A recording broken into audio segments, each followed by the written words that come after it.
when I came into office, I recognized that there were a lot of places that Jersey City was underperforming. And I thought we had really good bone structure and history and pride in our city, but we really lacked a long-term vision with regards to transportation. When you think about transportation, it is a key part of making a city livable. It can act as an equalizer for different neighborhoods when you have good transportation access. Bike infrastructure is a real key part of that. Critics would say, well, there's not a lot of cyclists. Why are we investing all this resources into building this infrastructure? Cyclists would say, well, there's not a lot of people on bikes because you don't have safe infrastructure. So you got to start somewhere and make a decision whether you believe that the cause of not seeing that many cyclists was because of a safety issue, or was it a lack of interest? We believed it was a safety issue. So we started changing the streets, creating kind of this more complete street kind of feel.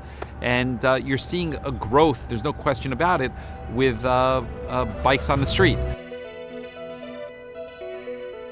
First thing that happened was we put out an RFP for a bike share program.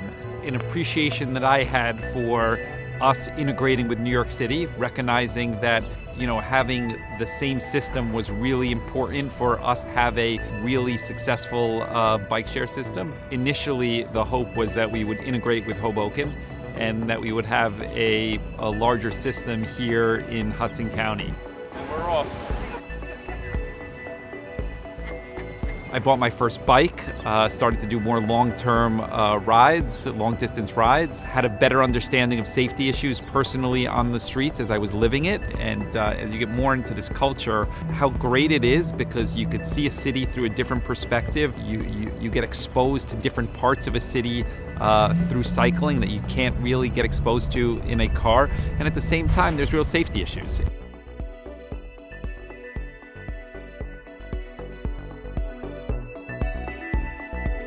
A community group called Bike JC organized, and it was a vocal group. And what was key about that was that they weren't combative with city officials. So they worked in a way of educating the public about the importance of having a complete street infrastructure. We believe that Jersey City is a great size to use a bicycle to get around the city. And we feel that basically any part of the city is pretty accessible by bicycle.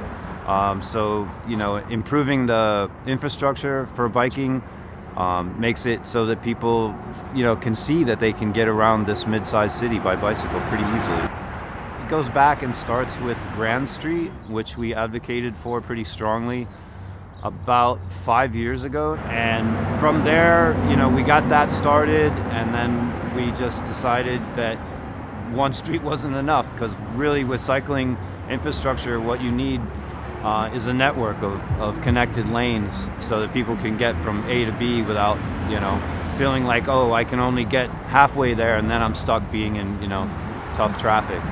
Our purpose is to improve the cycling culture in Jersey City. That's our role, is to try to push the government to make the changes that we think are necessary to keep cyclists safe in the city and just improve the overall feel of what it's like to ride a bicycle in Jersey City.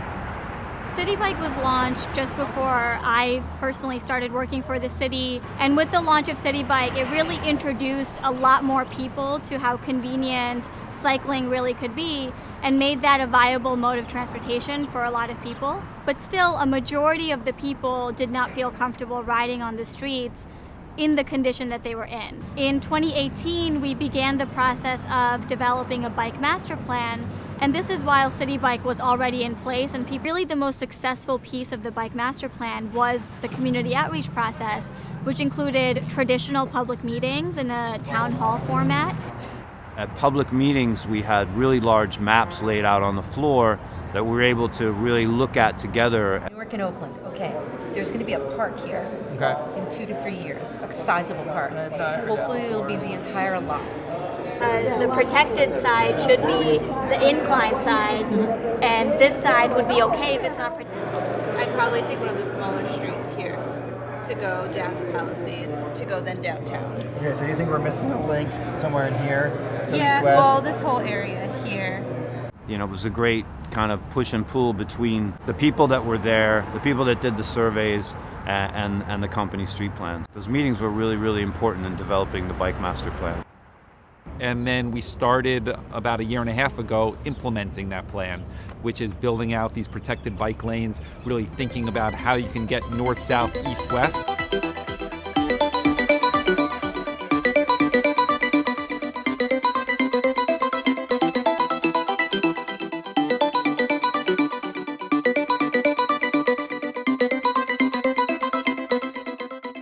One of the really unique features of our bike lanes in Jersey City is that we have opted to use bike markings that include a ponytail, specifically to represent women and girls in our bike infrastructure.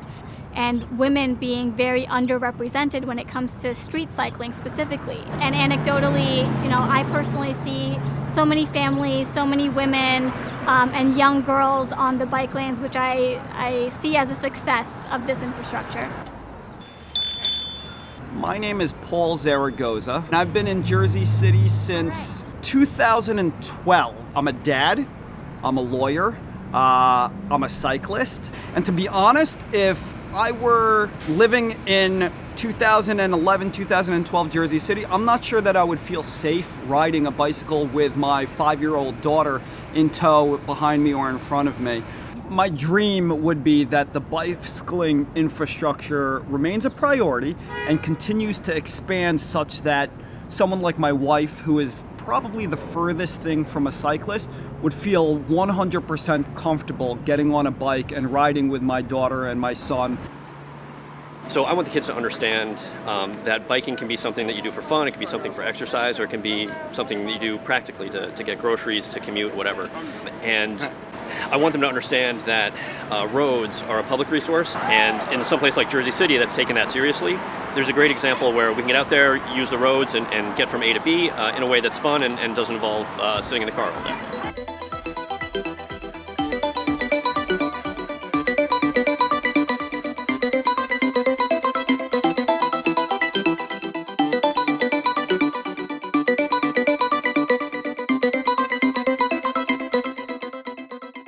The community engagement piece has been key to sort of giving us the green light to go ahead and implement a lot of this infrastructure. The big win would be a continuous and complete north-south connection and an east-west connection that allows people to travel the entire length and the entire width of Jersey City without having to veer out into the street, without having to take detours. It makes me feel great to see families and especially young kids out cycling on the street, because what we're trying to achieve here is really a culture shift. And so that is really encouraging to see families and kids out so often. I see them out for recreational purposes, but during the school months, I also see the bike lanes becoming a part of people's daily commute to and from school, which is also nice to see. Bike JC feels that the acceptance level continues to grow with the bike lanes. To me anyway, a really large indication of that is when we see families out there riding together, and you see kids smiling while they're riding on their bikes, and their parents feeling like they can take their kids somewhere by bicycle and leave the car at home. As we expand bike infrastructure outside of downtown, is to focus on the Bergen-Lafayette area, closer to Liberty State Park. We have bike infrastructure that will be implemented on the Jersey Avenue Extension Bridge when that is completed, which will make that transition from downtown to Liberty State Park and into Bergen-Lafayette much more easy and convenient for people. So the easy low-hanging fruit that's going to happen in the near term is better integration with Hoboken, now that Hoboken is a city bike system. So we want to make sure that the roads between the Holland Tunnel and Hoboken have some protected bike infrastructure. And then from there, we're working on designing more north-south corridors.